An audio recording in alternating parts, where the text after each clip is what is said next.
It's good to have you with us at this hour. I'm Daniel Choy, here to provide you with the latest. Japan is expected to reassert its claim to the Korea-controlled Dokdo Island this weekend, which could send bilateral relations between two countries into another tailspin. Local media reported Sunday, quoting a government official, that Japan is expected to make the claim in a diplomatic report and annual review of textbooks due out this week. The official said Korea will firmly respond to provocations from Japan over the island. Korea reclaimed sovereignty over Dokdo after its independence from Japan in 1945.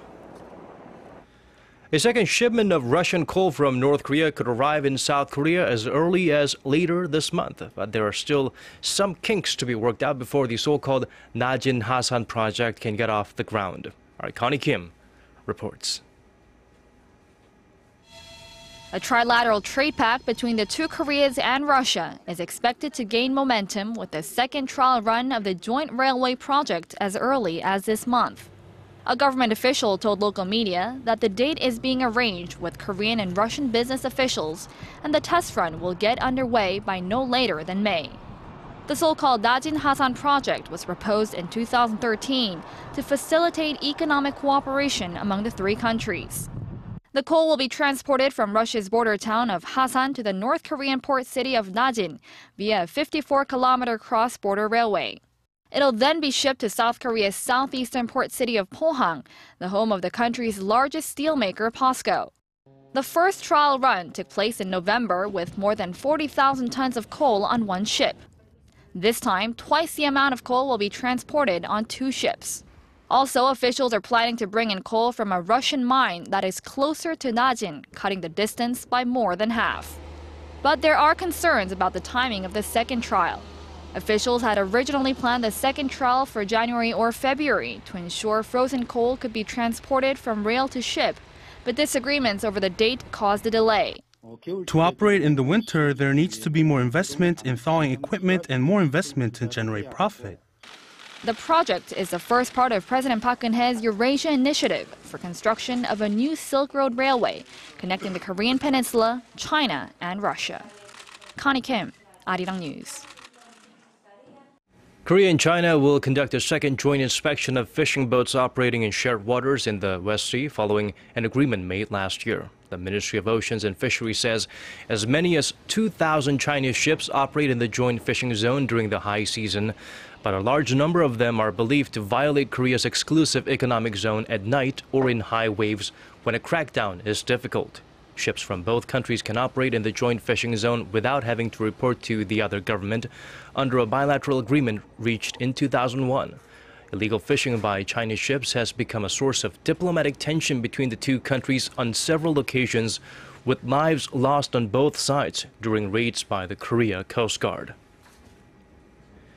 For the first time ever, a Korean diplomatic mission has been set up on a warship at sea amid the growing security concerns in conflict-hit Yemen. According to the Joint Chiefs of Staff on Sunday, the interim mission was opened on the Navy destroyer Wangan, operating on waters off the Gulf of Aden, to support 23 remaining Korean residents who opted to stay in the country following Seoul's recent evacuation of its people. 13 Koreans, including 2 embassy employees, have been evacuated from Yemen so far. The Wangan destroyer has been a part of international efforts to protect ships passing through the Gulf of Aden from pirates since early 2009. There's good news for Korea's shipbuilding industry, as Korean shipbuilders' orders for the first quarter have ranked first in the global market. According to Clarkson Research Services on Sunday, it's the first time in 3 years that Korea has outperformed China in first quarter figures. Korean shipbuilders won orders of more than 2.3 million compensated gross tons, which is 41% of the global market share, followed by Japan and China. This injects a ray of hope into Korea's shipbuilding industry, which was hit hard last year due to falling global oil prices. Well, these days, the latest gadgets need to do more than just function optimally. They need to be eye-catching enough to attract consumers, which is why more and more IT companies are turning to the fashion world to market their products. The latest gadgets recently jumped onto the runway, as our Kwon tells us on this report. Smartphones on the runway? That's right. Before their official global launch on April 10th, Samsung Electronics Galaxy S6 and Galaxy S6 Edge made a noticeable appearance at Seoul Fashion Week. The designs and colors for the clothing on display at the show were created with inspiration from the gadgets. Here, the phones aren't being presented as mere accessories, but as a must-have fashion necessity. We hope that the combination of IT products and fashion will give customers an opportunity to see the design for the Galaxy S6 in a fresh way. Fashion is becoming a key element in the IT sector, with wearables like smartwatches crossing into the realm of high-end fashion. LG Electronics and Apple have both put more effort into the look of their new smartwatches to make them more eye-catching and wearable on a daily basis, not a fad to be tucked away after a short time.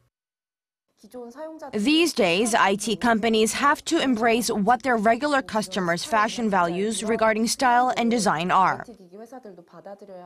Industry watchers say the heavy emphasis on fashion in the IT sector will continue, with companies marketing their products as must-have items for the fashion-conscious consumer in order to spur demand for the newest smart devices. Kwon, Arirang News. Keeping our focus fixated on the tech realm, one of the rising trends in Korea's IT sector, the smart home market, is growing at a rapid speed, having expanded to roughly $7.9 billion last year. According to data from the Korea Association of Smart Home released Sunday, that's an increase of over 24% from 2013 and more than double the rate of increase from 2012 to 2013. Smart TVs and home entertainment systems were especially popular, accounting for more than 57% of the market. Market watchers predict the sales of smart TVs could surpass conventional TVs this year. Malaysia, rattled by two major aviation disasters, is hit by another transport tragedy. On Saturday, a helicopter crashed in a rubber plantation in the town of Semeni, Kuala Lumpur, taking the lives of all 6 people on board. Among those killed were Azlin Alias, the Malaysian Prime Minister's Chief of Staff, and Jamaluddin Jarjis, a Malaysian lawmaker and former ambassador to the United States. A witness to the accident told Malaysia's Bernama news agency that the helicopter exploded in midair during heavy rain, with the debris, tail and blades thrown all over the place. An investigation into the cause of the crash is ongoing, and Prime Minister Najib Razak has promised no stone will be left unturned. Kenya's President Uhuru Kenyatta says his administration will respond in the severest ways possible after a bloody attack at Garissa University by al-Shabaab militants that took 148 lives. In a nationally televised address on Saturday, Kenyatta vowed to fight terrorism to the end and said the country's security forces will bring the remaining accomplices to justice. 5 suspects have been arrested so far. Kenyan police have identified one of the gunmen as Abirahim Mohammed Abdullahi, son of a Kenyan government official. The SITE, or Site Intelligence Monitoring Group, reports al-Shabaab said the attack was in retaliation for killings carried out by Kenyan troops fighting the rebels in Somalia. The Somalia-based Islamic extremist group warned Saturday of more attacks in Kenyan cities. Moving over to other stories now, Korea will join the world in adding a leap second to the end of the day on July 1st, in line with plans to synchronize the global clock. The Science Ministry said Sunday that it too will add an extra second at 11:59 p.m. Korea time. Leap seconds are added every few years to the current global timekeeping standard, Coordinated Universal Time, in order to keep the time of day close to the average solar time. The ministry advised preparing for the change, which some predict could wreak havoc on the internet. 26 leap seconds have been added since the first in 1972. The last leap second, added in 2012, brought down sites like LinkedIn and Reddit. Well, it's no secret that breastfeeding is beneficial to both baby and mother, but a team of local doctors have found that colostrum, the milk mothers produce just before and after birth, can be a lifesaver for premature babies. Our Won Ji-hyun, tells us more. Born at just 28 weeks and weighing slightly less than a kilogram, this baby has been in intensive care since birth. But thanks to recent research carried out at Seoul National University Hospital, this little one's chances of survival were much higher. The researchers discovered that colostrum can significantly improve preemie immunity. Colostrum is the breast milk that mothers produce in the days leading up to birth and for the week following the baby's arrival. Using this milk, the team conducted a blind test on 2 groups of extremely premature babies, all born before 28 weeks. One group of infants got a small amount of colostrum dabbed inside their mouths since they were too immature to suck or swallow. The doctors repeated the process but with sterile water for the other group. In just 1 week, the immunity of babies who were given colostrum was almost 3 times stronger than the babies who received water. We put the colostrum inside the baby's mouth so the mucous membrane can directly absorb the antibodies in the mother's milk. This activates the lymphatic system, which can improve the baby's overall immunity. The study also revealed that colostrum can reduce the baby's risk of developing infections or inflammation like clinical sepsis by half. The doctors hope to expand their research to help more premature infants get a strong start in life. Won Ji-hyun, Arirang News. Now the weather. It's cherry blossom season in Korea, but rain and chilly weather in recent days have put a significant damper on viewing and travel plans. More rain expected on Monday morning. It will be 9 degrees Celsius in the capital as well, so be prepared for that. And now let's check out the weather conditions outside of Korea around the world.